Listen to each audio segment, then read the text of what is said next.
Magandang umaga! Kumusta po? Narito po ulit ang update natin para sa lagay ng ating panahon.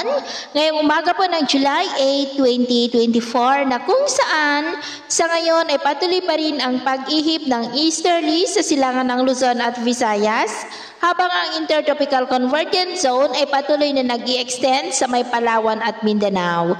Ang habagat ay nananatili na nandyan po sa kanluran ng ating bansa at sa ating long-range forecast ay wala pa ring bagyo na nakikita na tatawid dito po sa ating bansa for the next 3 to 5 days. Pero may namamataan pa rin na posibleng mabuo sa kanluran at silangan ng ating bansa sa susunod na mga araw, at ang development ng mga ito ang ating babantayan kung matutuloy po ang mga yan o hindi. At sa lagay ng ating panahon, ngayong madaling araw ay may mga isolated rains sa ilang bahagi ng Quezon, Camarines Norte, Legazpi, Sorsogon, Catanduanes, Masbate, Antique, Iloilo, ilang bahagi ng Negros, Cebu, Bohol, Leyte, Samar Provinces, Surigao Provinces, Sulu Archipelago, Zamboanga Peninsula, Northern Mindanao, Davao Region at ilang bahagi ng Sorsogon. At mamaya ay sisikat ang araw sa malaking bahagi ng bansa, lalo na po dito sa Luzon.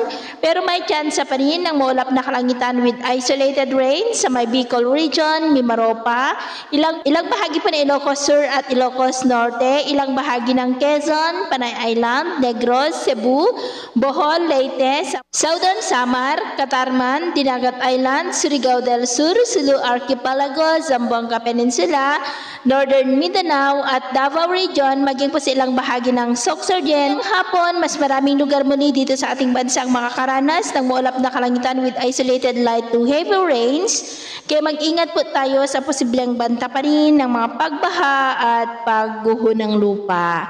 At sa atin naman pong mga baybayin, wala naman po tayong nakataas na namang gale warning signals, pero ba yung pag-iingat lamang po kung papalaot tayo para mas makaiwas sa mga sakunang pangkaragatan.